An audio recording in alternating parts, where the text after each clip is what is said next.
మధ్య అంతా భారత్ పాటనే పాడుతున్నారు. పాకిస్తాన్ మాజీ ప్రధాని ఇమ్రాన్ ఖాన్ దగ్గర నుంచి ఇప్పుడు రెండోసారి ప్రధాని పీఠాన్ని అధిరోహించిన షహబాజ్ షరీఫ్ దాకా, విదేశాంగ మంత్రి ఇషాక్ దార్ దాకా మన దేశాన్ని మెచ్చుకోవడం సర్వసాధారణం అయిపోయింది. మన దేశం దౌత్యనీతిని, మన దేశ ఆర్థిక విధానాన్ని, పాలకుల చిత్తశుద్ధిని, ఆపద సమయంలో ఇతరులను ఆదుకోవడం గురించి అన్ని ప్రశంసలే కురుస్తున్నాయి.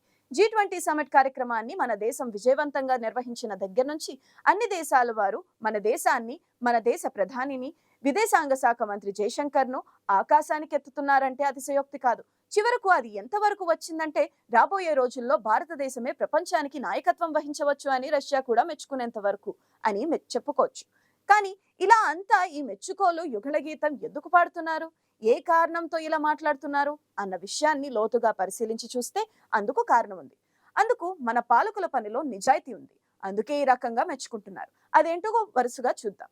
గతంలో రష్యా విదేశాంగ మంత్రి సెర్గీ లావ్రోవ్ ఏమన్నారంటే, బహుళ ధృవాలుగా ఎదుగుతున్న ఈ సువిశాల ప్రపంచంలో భారతదేశం అతి ముఖ్యమైన ధృవం అని, బహుళ ధృవ ప్రపంచాన్ని నిర్మించడంలో కేంద్రంగా ఉందని అన్నారు. ఇప్పుడు మరోసారి అధ్యక్షుడిగా బంపర్ మెజారిటీతో విన్ అయిన వ్లాదిమిర్ పుతిన్ సైతం భారత్ ను పొగట్టం జరిగింది. సాధారణంగా ఎవరిని అంతగా మెచ్చుకోని పుతిన్, సెర్గీలు ఈ విధంగా మాట్లాడడం జర్మనీ, అమెరికా లాంటి దేశాలకు ఈర్ష్య కూడా కలిగించింది. ప్రపంచం ఎదుర్కొంటున్న వివిధ రకాల సమస్యలను పరిష్కరించడంలో భారతదేశానికి ఉన్న అపారమైన దౌత్యానుభవం బాగా పనిచేస్తుంది.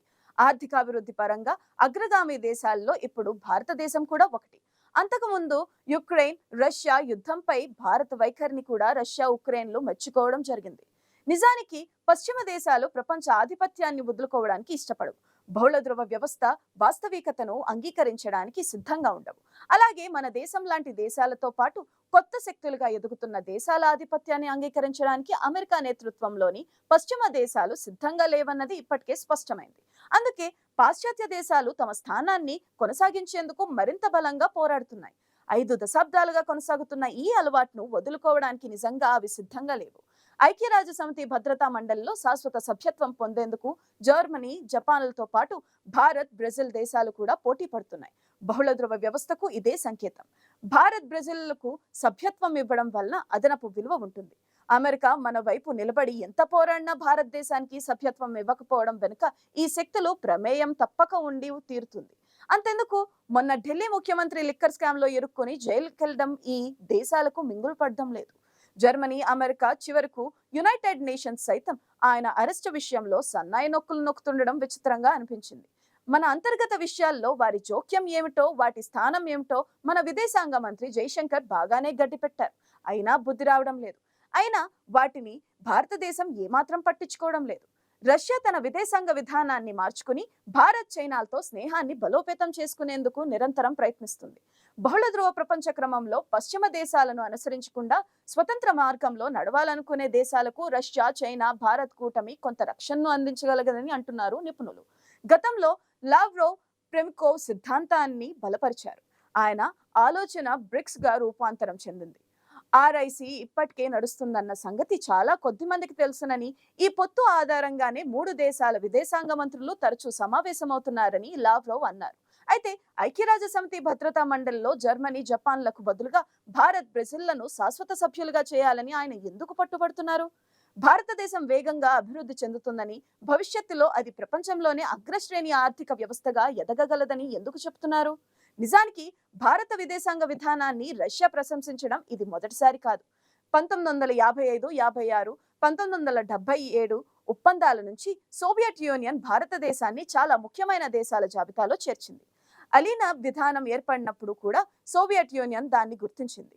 అలీనా దేశాలకు స్వతంత్ర విదేశాంగ విధానం ఉందని, సోవియట్ యూనియన్ వారితో సంబంధాలను మెరుగుపరుచుకోవాలని విశ్వసించింది. అలీనా దేశాలు భారతదేశంతో సంబంధాలను మెరుగుపరుచుకోవాలని నొక్కి చెప్పింది. లియోనిడ్ ఇలియచ్ కాలంలో సోవియట్ యూనియన్ భారతదేశంతో ముఖ్యమైన ఒప్పందాలు చేసుకుంది. 1990వ దశకంలో రష్యా కొంతవరకు పశ్చిమ దేశాల వైపు మొగ్గినప్పటికీ 1996లో ప్రిమాకోవ్ రష్యా, భారతదేశం, చైనా కూటమి గురించి గట్టిగా మాట్లాడారు. 2014లో మొదటిసారిగా రష్యా క్రిమియాపై దాడి చేసినప్పుడు భారత్ దాన్ని సమర్థించలేదు, ఖండించలేదు. క్రిమియాలో రష్యాకు భద్రతా సమస్యలు, కొన్ని ప్రయోజనాలు ఉండవచ్చని భారత్ భావించింది. అప్పట్లో క్రిమియా అయినా, ఇప్పుడు యుక్రెయిన్ అయినా భారత విధానం పశ్చిమ దేశ విధానాలకు భిన్నంగా ఉండటాన్ని రష్యా నిశితంగా గమనిస్తుంది. అయితే భారత్ రష్యాకు మద్దతు ఇవ్వలేదు. కానీ పాశ్చాత్య దేశాల భాష విధించిన ఆంక్షలపై స్పందిస్తూ సమస్య ఈ విధంగా పరిష్కారం కాదని ఆచితూచి ఎంపిక చేసుకున్న పదాలతో చెప్పింది. భారత ప్రధాని మోదీ రష్యా అధ్యక్షుడితో మాట్లాడినప్పుడు ఇది యుద్ధానికి సమయం కాదని స్పష్టంగా చెప్పారు. కానీ ఐక్యరాజ్య సమితిలో రష్యాకు వ్యతిరేకంగా పాశ్చాత్య దేశాలు ఖండనను భారతదేశం సమర్థించలేదు. పై కారణాల వల్ల పాశ్చాత్య దేశాలకు భిన్నంగా భారత స్వతంత్ర విదేశాంగ విధానాన్ని అనుసరిస్తుంది రష్యాకు స్పష్టమవుతుంది. బహుళ ధృవ వ్యవస్థకు భారత కేంద్రమని రష్యా చెప్పడానికి ఇదే కారణమని అంటున్నారు నిపుణులు. 2014లో నరేంద్ర మోదీ ప్రభుత్వం వచ్చిన తర్వాత భారత విదేశాంగ విధానం మలుపు తిరిగిందని, మరింత స్వతంత్రంగా కనిపిస్తుందని విశ్లేషకులు భావిస్తున్నారు. భారతదేశం మొదటి నుంచి స్వతంత్ర విదేశాంగ విధానాన్ని అనుసరించేందుకు ప్రయత్నించింది. ఇంతకు ముందు ఈ విధానాన్ని అలీన విధానం అని పిలిచేవారు. ఇప్పుడు ఇది వ్యూహాత్మక స్వయం ప్రతిపత్తి విధానంగా మారింది. ఇటీవల కాలంలో భారత విదేశాంగ విధానంలో కొంత మార్పు వచ్చింది. మోదీ ప్రభుత్వం హయాంలో భారత ఉద్దేశపూర్వకంగా అమెరికా వైపు మొగ్గు చూపుతున్నట్లు కనిపిస్తుంది. కానీ నియమాల ఆధారంగా ప్రపంచ క్రమం ఉండాలన్న వైఖరికి కట్టుబడి ఉండటమే మన దేశానికి ఈ ప్రత్యేకతలు ఆపాదించబడుతున్నాయి. ఇదే అసలు సీక్రెట్.